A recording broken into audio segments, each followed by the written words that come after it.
là pour les Léopards de la RDC. Je suis avec Billy King qui est là. Sur le plan tactique de cette équipe de Léopards de la RDC, est-ce qu'il peut faire face à toutes ces trois équipes? Oui, on a du potentiel pour le faire.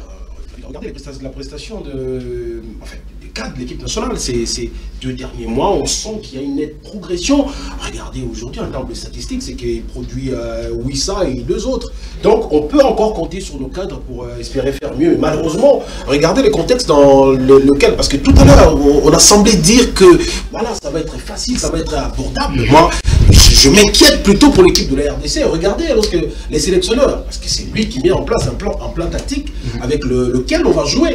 Lorsqu'il arrive des sabres avant la dernière CAN, c'est vrai qu'on était mal barré pour la dernière CAN en Côte d'Ivoire. Il arrive, on a senti qu'un gars qui avait encore le cœur à l'ouvrage. Voilà, et voilà, on réussit à se qualifier jusqu'à finir parmi les 4 premières nations du continent. Ça, c'était à saluer. Mais déjà, quand vous avez présentement un entraîneur qui, à mon avis, n'a plus le cœur à l'ouvrage. Les sabres, maintenant, il peut s'intéresser à autre chose qu'à faire progresser les Léopards. C'est un affairiste. Vous n'avez qu'à voir les 2 ou les 3 derniers matchs qu'on a joués. Regardez, on gagne le Togo ici grâce à un but de Méchac. Mais on a vu comment l'équipe togolaise nous a donné une leçon de football.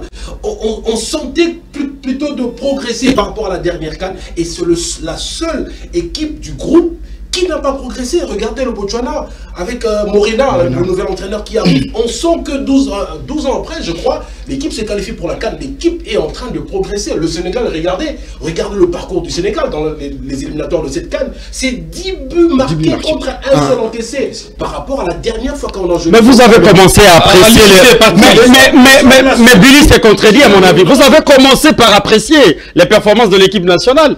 Moi, je ne comprends pas c'est votre face de votre part. Peut-être pas suffi. J'ai dit que l'équipe de la RDC n'a pas progressé contrairement à d'autres équipes. Tout simplement parce que parmi les paramètres qui me font dire cela, j'ai l'impression que l'entraîneur n'a plus le cœur à l'ouvrage. Regardez, il est éparpillé, il est maintenant partout. Il avait le Léopard Chan, il est devenu plus affairiste que quelqu'un qui a la tête sur les épaules pouvant faire progresser l'équipe de la RDC. C'est là où je m'inquiète un peu par rapport à d'autres équipes. J'ai donné les statistiques.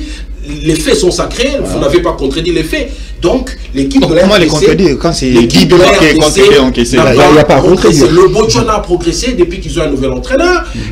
Le Bénin, n'en parlons pas, qui ont changé les noms. Ils sont dans une bonne dynamique. Mais l'équipe de la RDC est la seule depuis la dernière CAN à n'avoir pas progressé. Et la preuve est que le match qu'on a joué après la CAN, vous avez vu le résultat. J'ai cité le Togo, le match face au Togo. Comment c'était brouillon pour une équipe qui venait de finir 4e à la CAN.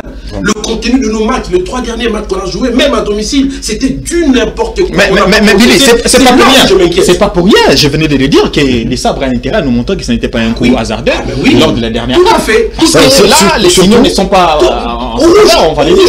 Parce que c'est pour eux qu'ils surfent sur un coup du hasard. Parce que bon, écoutez, la RDC est passé très mal, a très mal entamé les éliminatoires de cette CAN-là. Il a réussi à aligner 4 matchs, 4 victoires, qualifiant la République démocratique du Congo, aller à la CAN jusqu'à battre l'Égypte. C'est une première pour la RDC. Une première, battre l'Égypte. C'est des faits un peu anodins comme ça qui nous ont laissé croire que, bon, écoutez, c'est peut-être qu'il y avait quelque chose qui l'accompagnait psychologiquement. Mais là, maintenant, c'est le moment de faire ses preuves.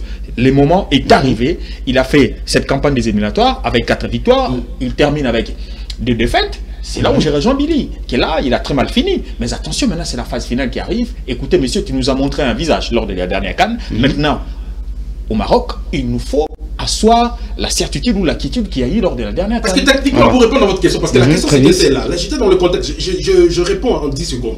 Regardez, on a tenté avec tout le monde.